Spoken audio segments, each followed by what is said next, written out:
Hey, what gives? Would you mind explaining why you didn't do the dishes this morning? You've done nothing but slack off today. You didn't even clean the bathtub. Or the toilets. They're covered in dust and smell awful. Ugh, you are so useless. I don't even know why we keep you around here. Oh, hello there, Emily. I wasn't expecting to get a message from you this time of day. I suppose this means you've already gotten home from work then? Stop dodging the issue. Why haven't you done any of your chores? Don't even think about telling me you forgot about them.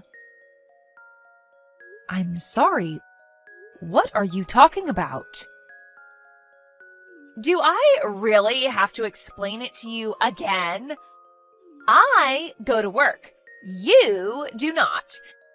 That means you need to be doing all the housework since you're not pulling any weight in the house.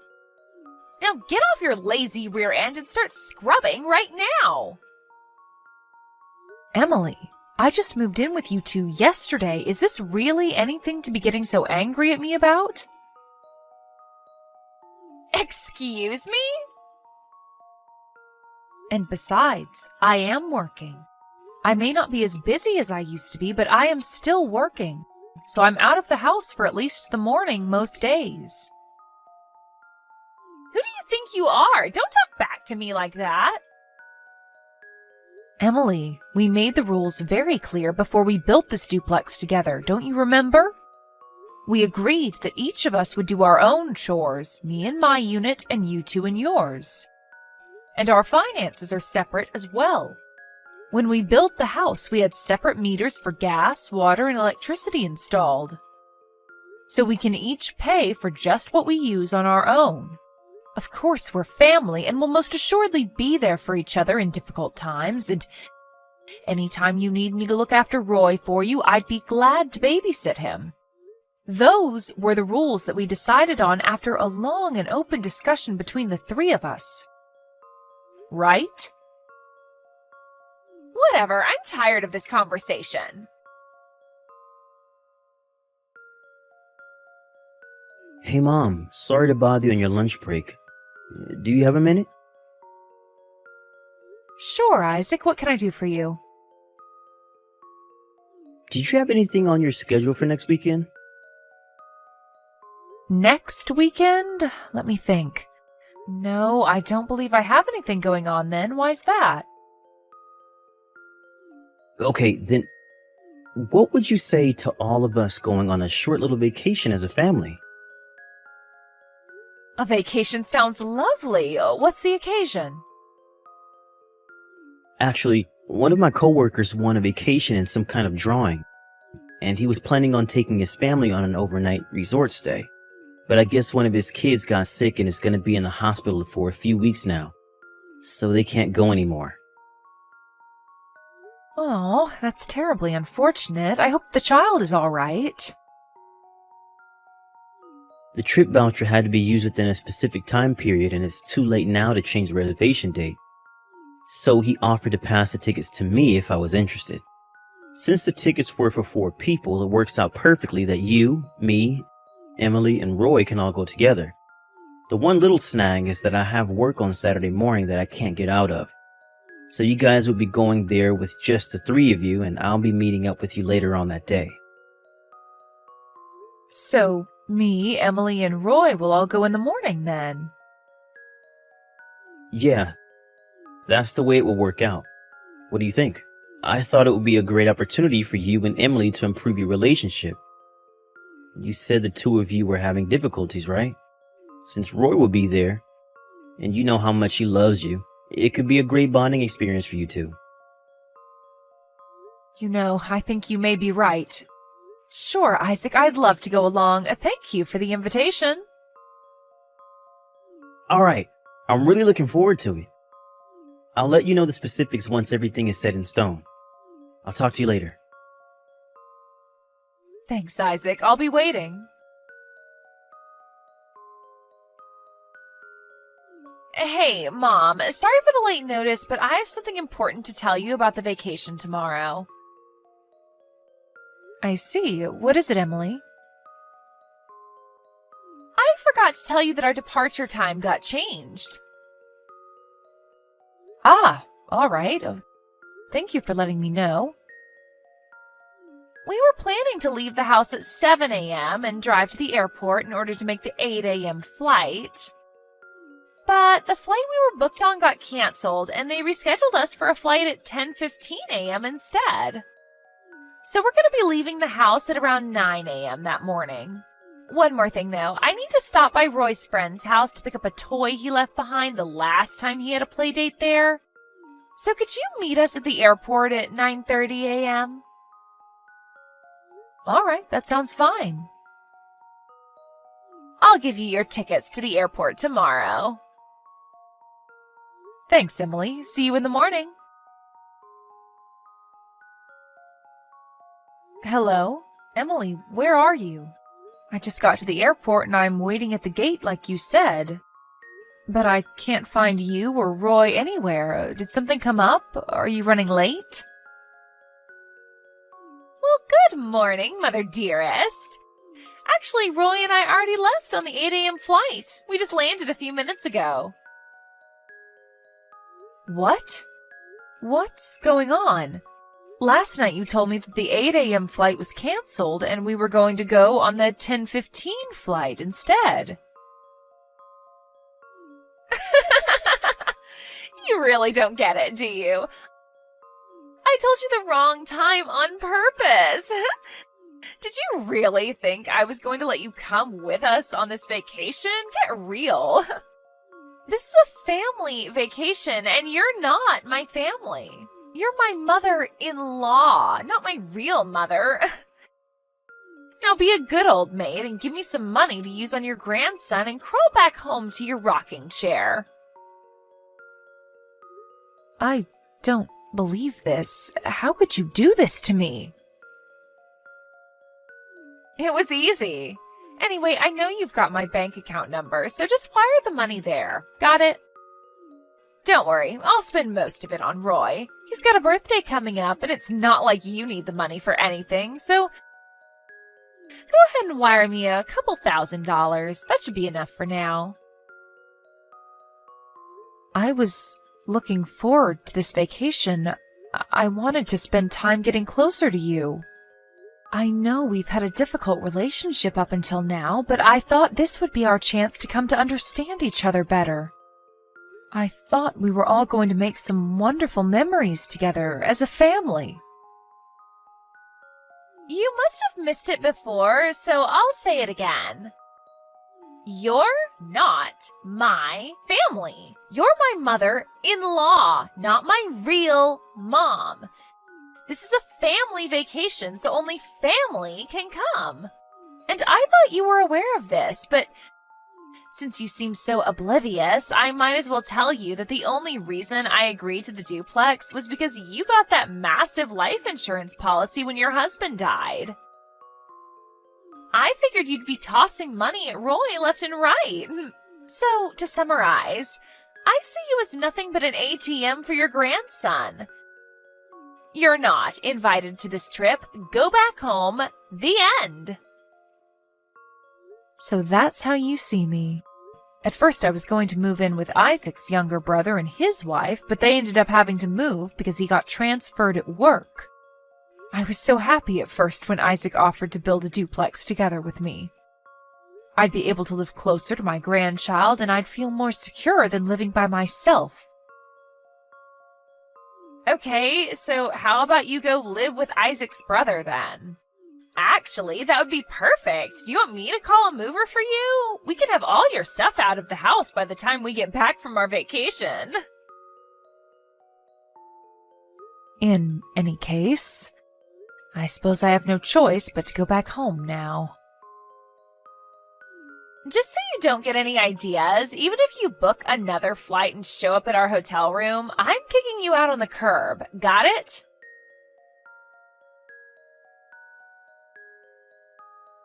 Hey, Mom. I'm almost at the hotel. Sorry I'm coming so late. How are things with you, Emily and Roy? Isaac. Did you guys enjoy your afternoon at the amusement park? Isaac, I'm not at the hotel. I'm at home. Wait, what? Why? Didn't you get on the plane with Emily and Roy in the morning? Did something happen? Are you okay? Emily told me that the flight was canceled and that we were getting on a flight at 10 instead. When I messaged her later, she told me that she had lied because she didn't want me to come. She did what? She also told me to wire her some money to use on Roy during the trip, but I'm sorry, I haven't been able to get around to it yet. I stopped at a convenience store on the way back to pick up some food for lunch, and, well, here I am. I don't believe this. What on earth is she thinking? From the way you're talking, it at least sounds like you weren't in on it, in any case. Of course I wasn't. I'm gonna have a little talk with Emily about this. Give me some time and I'll take care of it. All right, but whatever you do, be sure that you don't get in any sort of argument in front of Roy, okay? I know. I'll wait until it's nap time. I'll message you later on tonight.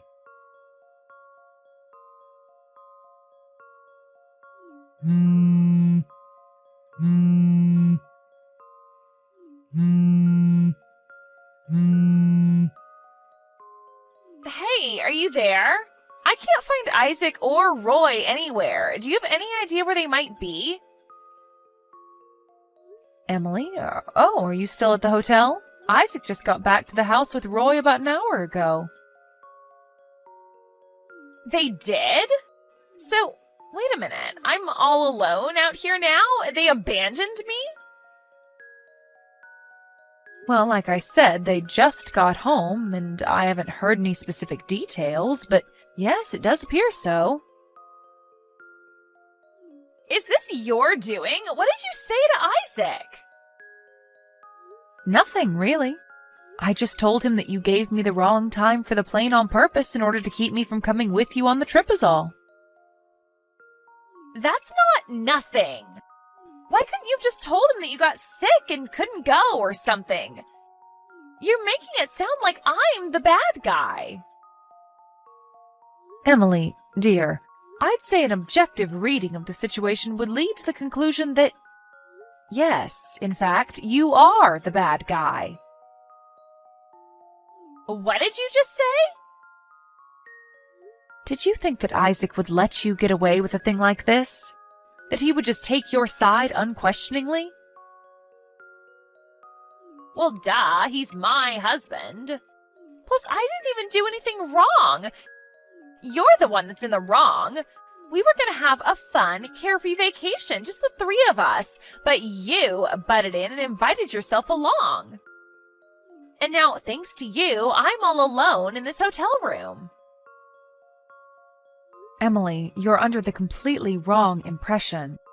Isaac is the one who invited me along on the vacation. I didn't invite myself. Are you serious? If you or Isaac had told me beforehand that you wanted to have a vacation with just the three of you, I would have understood. I'm not so presumptuous as to invite myself along to other people's vacations. But Isaac never told me that. Isaac thought, and I agreed, that this would be the perfect chance for us to get to know each other better, to finally have a positive relationship with each other. But now I've made my decision. I'm leaving my estate to Isaac's younger brother. Wait a minute. Estate? I do suppose it's a bit early to be talking about my estate, but you deserve to know my intentions. I'm actually the chairman of the board of 4 different companies. 4? I thought you were unemployed. They were originally my father's companies, and when he passed away, he left his majority stake in each of them to me. It's been a while since I've seen the numbers, but I believe my stock holdings alone amount to around 5 million? 5 million? So that's going to get split up between the 2 brothers, right? Isaac's younger brother and his wife are going through a training program designed by me in order to equip them to effectively run the companies in the future. Obviously, as the firstborn, I talked to Isaac about this first.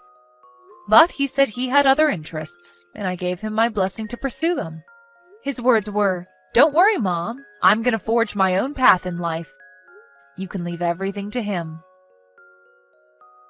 He said that? Is he insane? What kind of psychopath would turn down a $5 million inheritance? What's wrong with him? There is nothing wrong with him. He's a fine, upstanding man who takes good care of you, Roy, and me. Perhaps you might recognize that if you would think about someone other than yourself for a change. Hey, what's that supposed to mean? I wish things could have turned out differently than they did, Emily.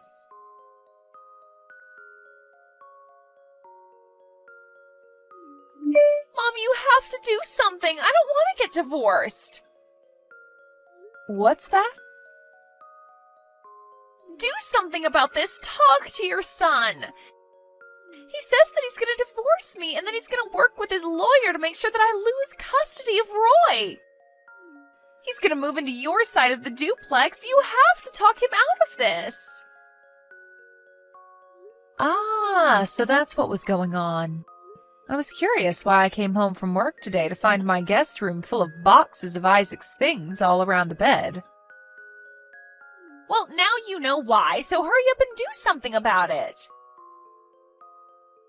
From what Isaac has told me over the last several days, not only have you not shown any semblance of remorse for what you did, but you've been trying your hardest to encourage Isaac to quit his job and take back my inheritance from his brother, including a presentation on a house that you could buy with the $5 million? What was I supposed to do? There was no way he could have been in his right mind turning down $5 million. I figured if I showed him the kind of lifestyle that much money could afford, he'd change his mind. Emily, I have to say I'm disappointed, but painfully unsurprised. First of all, the decision of my estate is as of yet undecided. Nothing is set in stone yet. Didn't you say you were going to give it to Isaac's brother, though? I've consulted with various financial advisors over the past several years, and presently I'm intending to divide my estate evenly between my two sons. However, how that division ultimately pans out is something for them to discuss between themselves. Oh. Then why didn't you just say that in the first place? That would have saved me a ton of grief. Oh, do you suddenly have a problem with critical information being kept from you? That's exactly what you did to me when you lied about the plane being cancelled. I wanted to see how you'd respond if I only told you the size of my estate and Isaac's intentions. So, this was all a test? Yes, and you failed miserably. Oh no. You can ask Isaac for more details. But that has nothing to do with our divorce. I don't want to get divorced. You need to do something. Talk to Isaac. Tell him that a divorce would be bad for Roy. Whatever you need to do. After this past week's events, I'm not entirely sure having a mother like you in the picture would be a good thing for Roy at all, Emily. Please. I've said my piece, and I have nothing to say to you ever again. I hope you one day learn to care about someone other than yourself. Mom, no! Goodbye, Emily.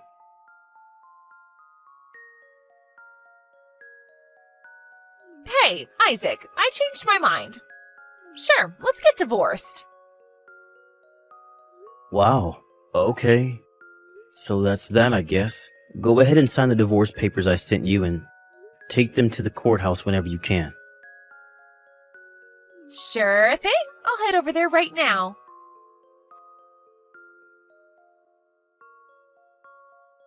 Okay, it's all done. I just got back from the courthouse, so we're officially divorced. Wire me my share of the assets as soon as you can. I'm pretty sure you still have my bank account information. What are you talking about?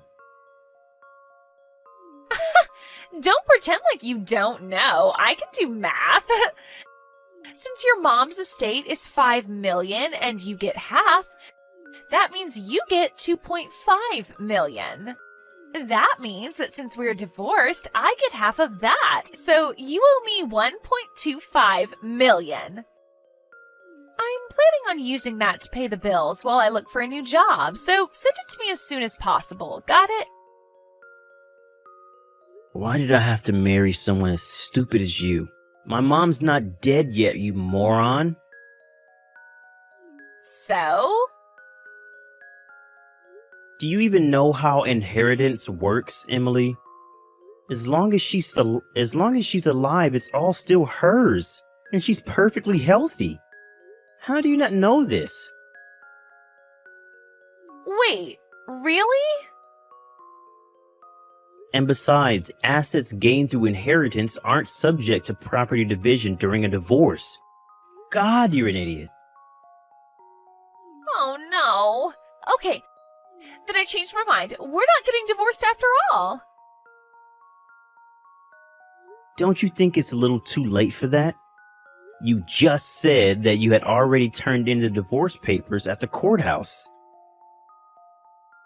Uh-oh. Man, this sucks. What am I gonna do now? Emily and Isaac's divorce was finalized just a few days after our final conversation. After considering Emily's behavior and its potential impact on Roy, the family court sided with Isaac and granted him full custody. It went far more smoothly than I expected, for us at least. Isaac realized in that last message to Emily that she was under an enormous misconception about how the property division would work, which is too bad for her. But thanks to that misconception, she consented to the divorce far quicker than I thought she would. After the divorce, Emily tried to move back in with her parents, but they threw her out. She's now living in a tiny apartment and working the night shift at a local dive bar. Her parents came by our house a few days later to apologize for her behavior. According to them, Emily had worked up quite a bill at the local host club as she was planning on being able to use my estate to pay it off. So it seems like she's going to be working off that debt for some time. I do hope that she learns her lesson and turns her life around, though.